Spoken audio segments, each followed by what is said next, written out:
Hi, my name is Zalman Answer. Thanks for joining me for the episode of APTV. Today I'm with Georgia Samuels. You may remember her from Famish'd, a very successful and iconic salad cafe. Now Georgia is a COO. Is that how you spell it? Correct. Yep. At Blue Rock, and we'll talk about what Blue Rock is and about what it's like to run a business in the city and retail and how to operate it. Thanks. Sounds good. Yeah. You got to 1,000 customers a day in 4 stores and then abruptly stopped. What's it like to create something that gets taken away from you like that? So to have something taken away is the most difficult thing you'll probably ever deal with, especially when it's not something that you were expecting and it comes or caused. It can initially feel like a real personal failure, but someone from ABL actually turned to me and said, never ever look at this as a personal failure, which resonated with me because this was a systemic failure. Creating it is one of the greatest things that you'll ever do, and it was one of the greatest things I ever did, and I loved every minute of it until COVID hit. But it's certainly a learning curve, and owning your own business is never something that will be easy for anyone, and anyone that goes in thinking I can do this because I want to be my own boss and I'll have my own life is kidding themselves, and you can never start a business for that reason. How old were you when you started your business, Famish'd? Famish'd started in 2010, so I don't know the exact age. I was 29. Okay. And yeah, Freehills before that as a lawyer. What gave you the courage at 29 to quit your job at a pretty, I assume, well-paying firm? Yeah. And a career that was only growing to sell salad? So it all kind of started in 2005 when I was in Sydney with my husband Adam, boyfriend at the time, and I saw a really shocking salad bar with queues out the door. And I thought, this is a great business idea done really badly. And so I kind of joked with my husband and said, one day when we move back to Melbourne, I'm going to open a salad bar. And it was a really good joke until it started developing in my head. And I was sitting at Freehills drafting witness statements. And instead I was actually drafting recipes. And charging clients out? No, not really. Not technically. And so the idea developed and became less of a joke in my head. I turned to Adam, I said, I want to do this. I want to start a salad bar. And he said, that's a great idea, but you can't do it when you're working 23 hours a day at Freehills. You need to do it when you're not in a rut. So we actually went and travelled. It was GFC hit. We went and travelled around South America for a long time and Europe. And I was sitting on buses around South America, drafting plans for a shop that I hadn't quite rented yet, rather than actually seeing what I was meant to be seeing. I was meant to go back to Freehills. I was on a leave of absence, and the night before we were due to fly home, I rang the partner at Freehills and said, I'm not coming back. I've decided to open my own business. Don't worry, it's not a law firm. It's nothing like a law firm, but I'm going to give my own business a go. And yeah, it was potentially a scary possibility and very risky, but I had the courage of my convictions. I knew it would work. I used to bring salads in every day and people would say, where can I get that? I'd be like, well, I made them at home. So I knew it was going to work, and I never doubted that. How long did it take it for it to start working? Well, I was lucky that I actually opened like 100 metres from Freehills. So all of my former colleagues came on the first day, and my family and my husband's work, and so I had a lot of friends. You're related to a lot of people? And I'm related to a lot of people. That helps. It does help. So on the first few days it was jammed actually. There was no seats to be found. This is on Little Collins Street, right? This is Little Collins Street, yeah, 130 Little Collins. And shortly after I opened, like literally a few days after I opened, I remember walking up to my dad and my sister. They were all in the city, and I said, I need you to get off the seats, because there were people actually queuing up, like real customers, not just fake customers. Wow. So it worked really, really quickly, and I was really lucky in that regard, or I guess, offering something good. And pretty much from the first week there was queues, and it just went gangbusters. And when did you get back your investment and start turning profit? 6 months. It's quick? Yeah. That's quick. Biggest mistake you made in the whole journey in the first 12 months? So definitely working in the business too much rather than on it. And I know that's a cliche thing that a lot of people say. But I've seen you do that. It was really concerning at the time. Yeah, I was running around literally serving salads, cleaning up after people, sweeping floors, washing pots.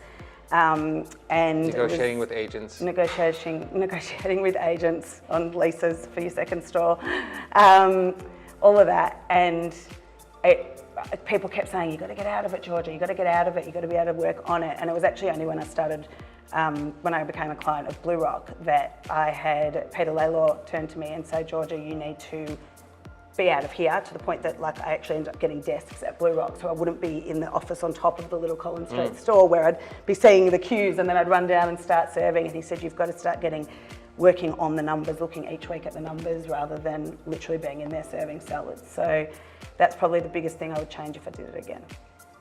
3 fundamental things about running your own retail business. Everyone always talks about respecting your people, looking after your staff. They talk about it. What does that actually mean in practice? What that means is realise that these people are not just coming to work, or understand they're not just coming to work, earn their wage. If they love you and they love the product, they'll sell it because they believe in you, and that means showing an interest in their lives. You know, messaging them even on the weekends and saying, "What are you up to tonight?" Checking in, making sure you have weekly catch-ups just to see how they're going, not to talk numbers with them or talk about what went wrong or what went well, but actually talk to them about their lives. How's your boyfriend? How's your girlfriend? What's going on with your parents and things like that, and actually having a real interest in them. Did you keep staff through your whole journey at Famish'd? I did. I had, in fact, I've had 5 of my sort of head managers were with me basically the entire time. I've actually just brought one in here. You just met her. She's actually now working for me. She worked for me for 10 years at Famish'd, and I've now brought her into Blue Rock. You really do look after them. I do look after them, yep. And we even had that big gap of COVID and still, stayed very close. I'm going out with some of them this weekend. I'm still very close to them. They're my family. My kids called one of them Auntie Lozzie, and very, very close. And that's what I think is important, and that's why they stayed with me for so long. And it's why they put everything in every day. There was not a day where you didn't see them working hard, because I respected them, I looked after them, I cared about them. So, and when COVID hit, they were my number 1 priority. Getting out of leases, dealing with all of that was secondary to making sure my staff were looked after, not just financially, but setting them up with new jobs, making sure they're okay mentally. They'd been a part of this for 10 years, and then to just shut and not worry about them was just not how it was ever going to be. Second priority? So second one is have the confidence in your product to not worry about raising prices. I think that's a really important thing. And again, that was a piece of advice that Peter Laylaw gave me when I became a client here, is don't be scared. We're so scared to go, let's raise that salad from $15 to $15.50 or whatever it was. And he said, you've got queues out the door. If people want this product, they will come back for it. And the few people that don't, it's going to be made up for the price with the price rise anyway. And every year you'd have wages go up, you'd have your rent go up, you'd have all these things go up, but you're so scared to add 50 cents to a salad, which was going to cover all of that. So have the confidence in your service or your product or whatever it is that you're selling to put your prices up, basically. And your final priority to running a business? You need to be aware of your numbers and your cash every week. It's literally got to be a weekly thing where you have complete visibility over exactly what is going on from a numbers perspective. So all incoming and outgoing. Correct. And a lot of people go, just chuck it all on the credit card, and then you end up racking up all these things, and then that bill comes in and you're like, oh God, what have I done? Or, add that staff member on, and they're not looking on a finite level at their wages or at their costs. Look at every day virtually with at least weekly foresight over your finances to understand, it's going to be a bad weather day today, so those stores are going to be affected. There's a public holiday this week, so we're definitely, I was in the CBD, so that was obviously going to affect customers. All of those sorts of things are going to have a massive impact on your numbers. Don't expect every day to be the same, and plan every day around the circumstances that are going to affect it. It's pretty sound advice. So for anyone wanting to go out on their own and don't have the courage to just do it, aside from the advice, what would you tell them?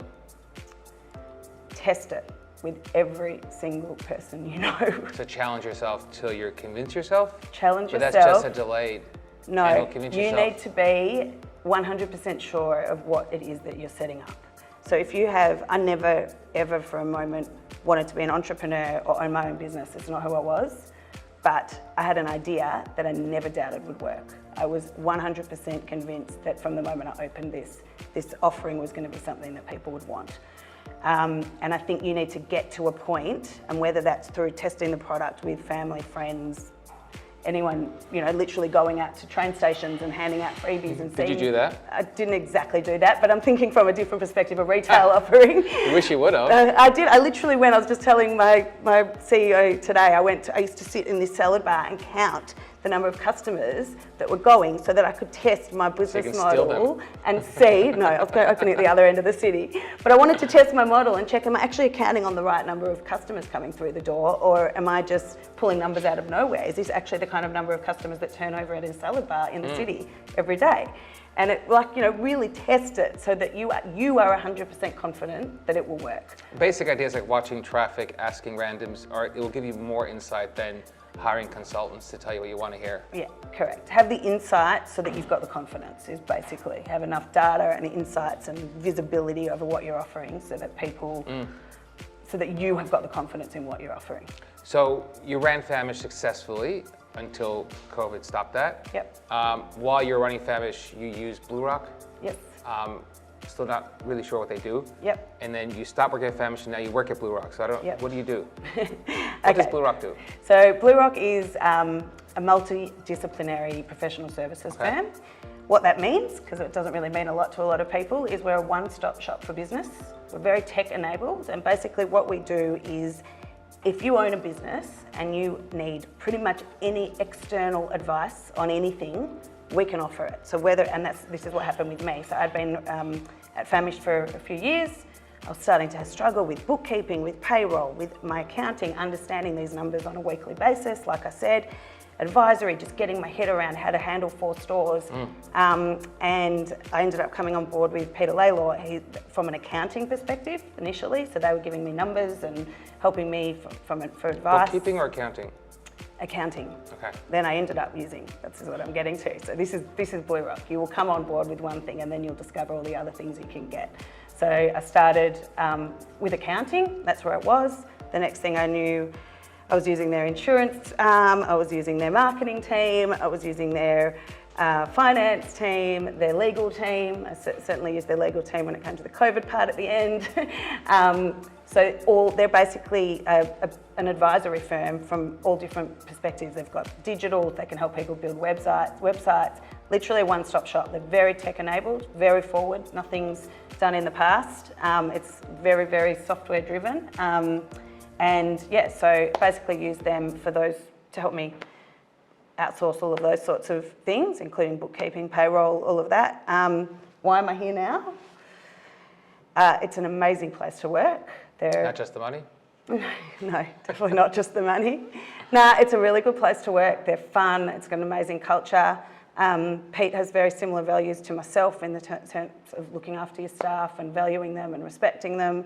And I love what they do. They are, when I say we do all these things for businesses, they focus on entrepreneurial businesses. A lot of hospitality businesses are our clients, retail businesses. And that's me, that's my background. So yeah, looking after all the people here that are doing something that they did for me is pretty awesome. So you're also working with your clients and helping review their businesses and finding efficiencies and cost savings? Yeah, so I'm not doing so much of that right now. I'm doing that more for Blue Rock. So I am looking after their business, helping look after their business, while our staff are looking after other businesses, clients' businesses.